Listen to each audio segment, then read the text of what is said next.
वर्ष की भांति इस वर्ष भी जेलों में राखी बांधने आने वाली महिलाओं के लिए रहेगी समुचित व्यवस्था। उत्तर प्रदेश के कारागार एवं होमगार्ड राज्य मंत्री स्वतंत्र प्रभार धर्मवीर प्रजापति ने प्रदेश के सभी जेलों के वरिष्ठ अधीक्षकों को निर्देश दिए गए हैं कि गत वर्ष की भांति इस वर्ष भी रक्षाबंधन पर्व के शुभ अवसर पर जेल आने वाली बहनों को अपने भाइयों से मिलने की नियमानुसार समुचित व्यवस्था की जाएगी। उन्होंने कहा कि पूरे प्रदेश में रक्षाबंधन का पर्व हर्षोल्लास के साथ मनाया जाता। इस मौके पर बहनें अपने भाइयों की कलाई पर राखी बांधती एवं ईश्वर से उनके दीर्घायु एवं स्वस्थ होने के साथ उज्जवल भविष्य की कामना करती। गत वर्ष 70,448 महिला बहनों ने राखी बांधी थी। प्रजापति ने निर्देश दिए हैं कि रक्षाबंधन पर्व पर जेलों में निरुद्ध कोई भी बंदी बिना राखी बंधवाए न रह जाए, इसका ध्यान रखें। उन्होंने राखी बांधने वाली बहनों से अपील की अपने साथ एक से ज्यादा राखी लेकर आए, अधिक से अधिक बंदियों को राखी बांधे।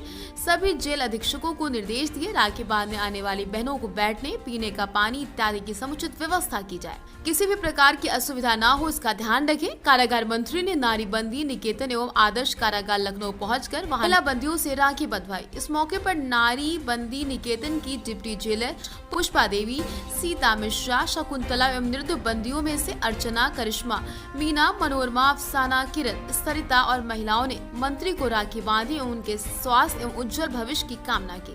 उन्होंने महामंडलेश्वर राजधानी सरस्वती एवं ब्रह्म कुमारी संस्थान के सहयोग से वहां उपस्थित महिलाओं एवं अन्य बंदियों को राखी व मिष्ठान वितरित किए।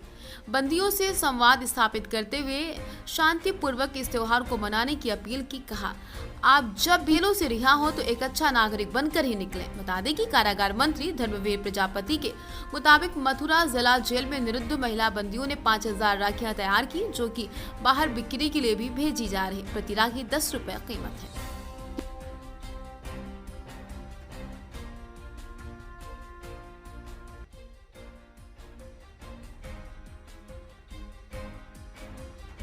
देखिए, माननीय मुख्यमंत्री की प्रेरणा से पिछले साल भी हमने सभी कैदियों के लिए राखी बांधने के लिए जो बहनें बाहर से आएँ उनके लिए छूट दी थी। इस बार भी हमने एक निर्देश जारी किया है कि जो भी बहनें राखी बांधने आए सभी वो राखी बांध करके जाएं और उनके क्योंकि भीड़ हो जाती है तो वहाँ बैठने की, पानी की व्यवस्था भी हो और न्याय और नीति के अनुसार जो भी व्यवस्थाएं हो उनके कैदियों के साथ उनको ग्रुप में लेकर के उनको राखी बांधने का अवसर दिया जाए और ठीक तरह से व्यवस्था उनकी की जाए। ये प्रयास हमारा है और ये प्रयास भी है कि कोई बंदी बिना राखी के रहे ना। कोई भी जैसे कोई बहन किसी बंदी की बहन नहीं है या किसी के कोई परिवार का जन किसी कारण से आ नहीं पाया है, तो मेरा आपके माध्यम से भी कहना है जो भी बहनें जेलों में राखी बांधने के लिए आए वो एक राखी लेकर के ना आए और भी राखी लेकर के आए कि कोई भी बंदी ऐसा हो जिसकी बहन नहीं आ पाई हो या नहीं है उसकी भी राखी बंधे। कोई भी कलाई उस दिन जो है बिना राखी के सूनी न रहे, क्योंकि वो अपने आप को कहीं न कहीं अपेक्षित महसूस करेगा या मायूस होगा कि मेरे परिवार का कोई होता तो वो भी आता।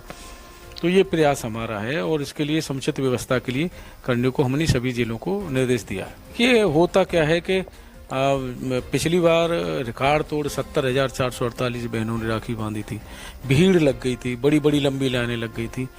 तो इसको देखते हुए हमने कहा है कि वो व्यवस्था ठीक तरह से हो, ये भी हमने निर्देश दिया। दूसरा है कि ये निश्चित बात है कि भीड़ रहती है, क्योंकि एक साथ सभी को अंदर भेज नहीं सकते, ग्रुप में थोड़े थोड़े लोगों को भेजते हैं और जैसे एक ग्रुप की राखी बंध जाती है तो फिर दूसरे ग्रुप को उनको बाहर करके दूसरा ग्रुप बुलाते हैं। इस तरह से थोड़ा समय लगता है। तो जो भी बहनें आए हो सकता है समय लग जाए भीड़ के कारण, लेकिन धैर्य धारण करके वो अपना रहें और पूरी बिना राखी के कोई जाने नहीं दी जाएगी बहन।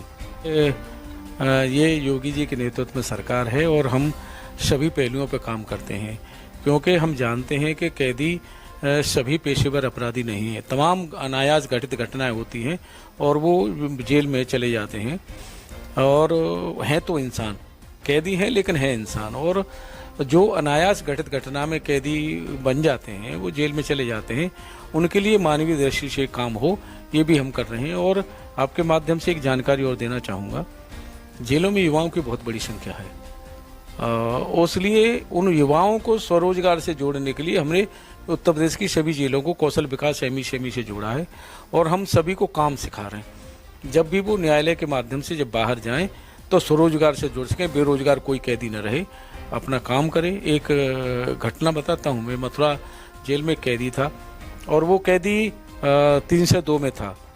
केस लड़ता रहा और हमारे अधीक्षक से कहा कि सर मैं गरीब परिवार से हूँ, मेरे बाहर परिजन कोई केस नहीं लड़ पाएंगे, इसलिए मुझे कोई काम दे दो यहाँ। और वहाँ लूम लगी हैं तो कैदी कपड़े बनाते हैं, वो व्यक्ति वहाँ दे दिया गया और उसने बहुत जल्दी काम सीखा और कैदियों को सिखाने लगा और वहीं से कमा करके उसने तारीख की और वो भगवान की कृपा से बरी हो गया। और उसके बाद भी जब बरी होने के बाद जब बाहर गया तो 60,000 रुपये उसके पास था। बाहर जा कर के उसने एक सेकेंड हैंड ई रिक्शा खरीदा, उससे अपने परिवार का भरण पोषण करने लगा। तो हमारा प्रयास है कि कैदी सभी कुछ न कुछ सीखें और बाहर जब जाएं तो स्वरोजगार करें, अपना कोई बेरोजगार न रहे। के माध्यम से बताना चाहूँगा, तमाम जेलें हैं जहां हमारी राखी बनाई जा रही है। एक वीडियो आज मेरे पास मथुरा जेल से आया है जहां 5,000 राखी हमारे बंदियों ने बनाई हैं और उसको मार्केट में भी लेके गए हैं वो, और उसका रेट 10 रुपये रखा है।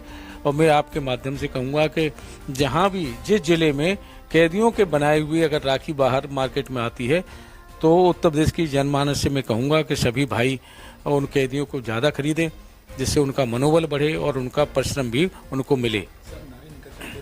हमारी कुछ समाजसेवी संस्थाएं, समाजसेवी हमारी महिलाएं, कुछ भाई मिले थे हमें एक हफ्ते पहले। उन्होंने कहा था कि कैदियों के लिए हम रक्षाबंधन के अवसर पर राखी और मिठाई की व्यवस्था करना चाहते हैं। तो आज वही था नारीबंदी में और आदर्श कारागार में मैं भी स्वयं गया था। और जब मैं पहुंचा वहाँ नारीबंदी निकेतन में तो महिला बंदियों ने इच्छा जताई कि क्या हम आपकी राखी बांध सकते हैं। तो हमने कहा कि आप राखी बांध सकते हैं। तो महिला बंदियों ने राखी बांधी और मुझे भी बहुत अच्छा लगा और उनको भी कहीं कहीं से उनका उत्साह वर्धन बढ़ा और ये देखने को मिला। उनमें जो उत्साह देखा तो लगता है कि कहीं न कहीं उनको एक अच्छी सोच के साथ हमने देखा। और तमाम बहनों ने, महिला बंदियों ने राखी बांधी और मैं उनको रक्षाबंधन की शुभकामनाएं भी दे करके आया। देखिए, मैं एक हमारे माननीय मुख्यमंत्री जी की प्रेरणा से मैंने बहुत कुछ सीखा है, उनसे भी बहुत कुछ सीखा है। दूसरा, मैं मंत्री बाद में हूँ, पहले एक इंसान हूँ और जो जेलों में बंद हैं वो भी एक इंसान है और तमाम अनायास घटित घटना में कैदी है, तमाम दहेज में पूरा परिवार का परिवार जेल में है।